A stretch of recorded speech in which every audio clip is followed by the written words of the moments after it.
D-Day, the day beaches became battlefield. Imagine a scene straight out of a nightmare. Thousands of ships churn through choppy waves, spewing a relentless tide of soldiers, all under the watchful eye of a heavily fortified enemy coastline. I know this sounds like a Hollywood blockbuster, but this isn't a movie. This is D-Day, the largest amphibious invasion in history, and the key to liberating Europe from the clutches of Nazi Germany. The air crackled with tension, a palpable dread mixed with the steely resolve of men about to face the unimaginable. The long road to D-Day. The story of D-Day doesn't begin on the beaches of Normandy. It starts years earlier, in hushed planning rooms deep within English fortresses, where Allied commanders meticulously crafted an operation codenamed Overlord. Every detail, from troop deployment to weather forecasts, was agonized over. The stakes were impossibly high. Success could turn the tide of the war. Failure could spell total disaster, potentially prolonging the conflict for years. Weeks turned into months, each meeting a tense exercise in strategic chess, where the lives of thousands hung in the balance. June 6, 1944, a day for history books and for seasickness. D-Day dawned on June 6, 1944, with a sky full of anxious butterflies, and probably even more anxious paratroopers. As the first light glinted off the English Channel, a massive armada of over 5,000 ships set sail, carrying with it the hopes of a war-weary world.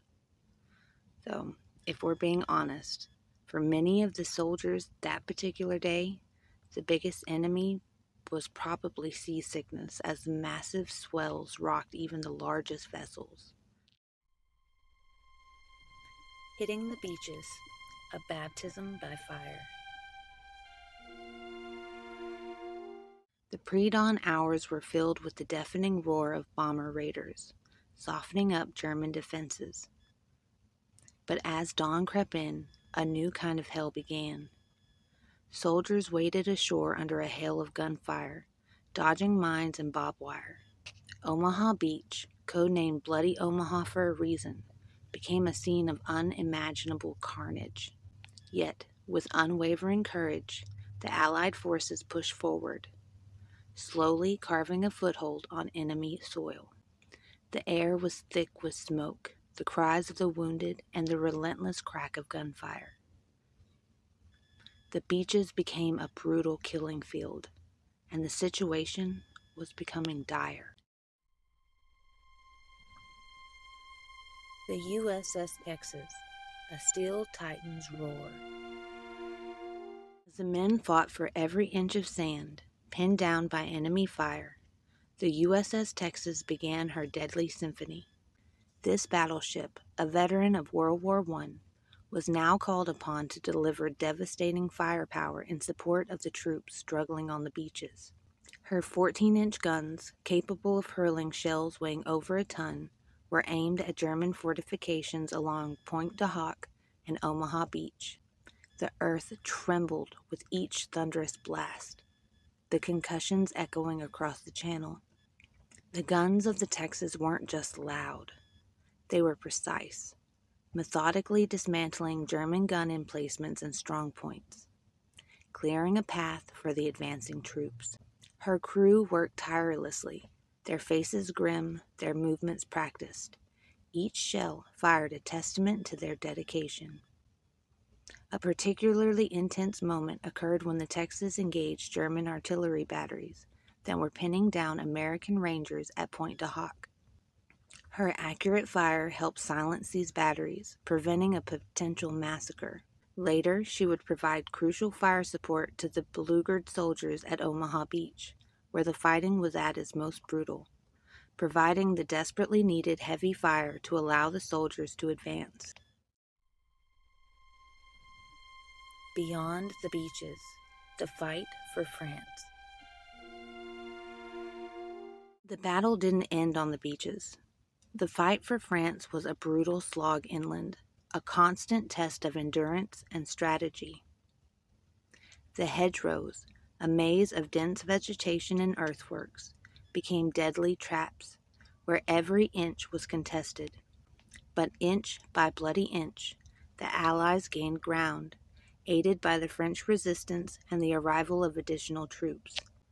The USS Texas, even after the initial landings, continued to provide fire support, moving closer to shore as the fighting progressed, her guns a constant reminder of Allied resolve. D-Day's legacy, a turning point in history. D-Day wasn't a quick victory, but it was a decisive one. It marked the beginning of the liberation of France and the eventual defeat of Nazi Germany. The bravery of the soldiers who stormed those beaches on June 6, 1944, and the dedication of the sailors who supported them, like those aboard the USS Texas, will forever be etched in the annals of history. The Texas, in particular, stands as a symbol of the vital role naval firepower played in the invasion's success. D-Day may be over, but history is never truly finished. Want to delve deeper into World War II, D-Day, or other historical battles? Head over to www.historyrats.com for informative articles, engaging videos, and a community of fellow history buffs. D-Day serves as a powerful reminder of the sacrifices made to preserve freedom. It's a story of courage, resilience, and the unwavering human spirit in the face of overwhelming odds. Let us never forget the heroes of D-Day and the fight for a better tomorrow. The USS Texas, now a museum ship that you can actually visit yourself right here in Galveston, stands as a tangible link to this pivotal moment, a floating monument to the bravery and sacrifice that shaped our world. As we remember the incredible bravery on the beaches of Normandy, it's worth pausing to consider one of the very steel behemoths that provided crucial fire support that day, the USS Texas. This wasn't just any warship. The Texas holds the incredible distinction of being the last surviving dreadnought in the world, a living link to a pivotal era of naval power. Just imagine her then, in 1944, guns blazing off the coast of France, a veteran of both world wars. But fast forward a few years after her valiant service, and the story could have taken a drastically different turn. Like so many proud warships, after the cessation of conflict, the USS Texas faced the very real threat of the scrapyard. Her guns would have fallen silent forever, her decks dismantled, her legacy reduced to raw materials. But the people of Texas wouldn't let that happen. Recognizing her immense historical significance, a ship that not only saw action in 2 global conflicts, but also a technological marvel of her time, the first U.S. battleship with anti-aircraft guns and early radar, a statewide movement arose. Through the dedication and passion of countless individuals, a fund drive was launched, a collective voice saying, "This ship must be saved." And saved she was. In 1948, instead of the breaker's yard, the USS Texas was proudly presented to the state of Texas, becoming a museum ship, a tangible piece of history for generations to experience. For decades, she rested in the Houston Ship Channel, a silent sentinel across from the San Jacinto battleground. cared for by dedicated individuals like Chief John Jack McCown. However, time and the relentless Gulf Coast elements took their toll.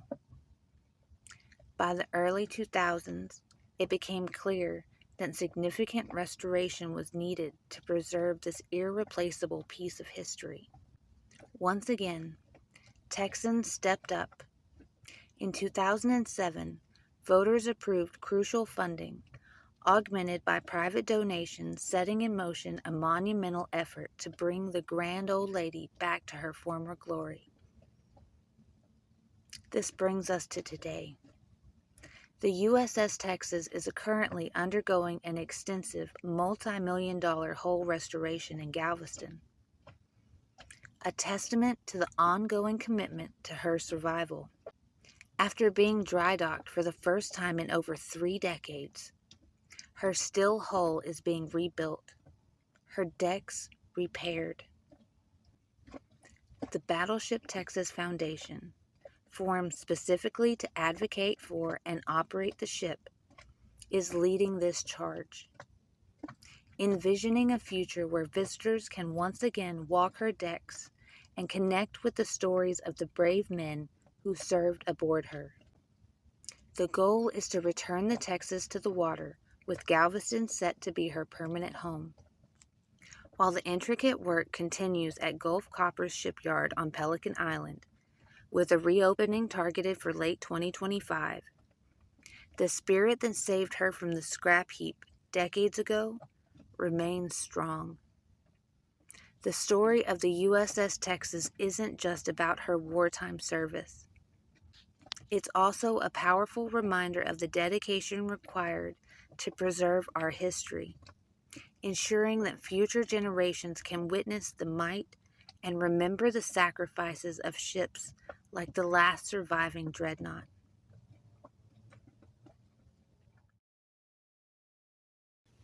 Until next time, be good to each other.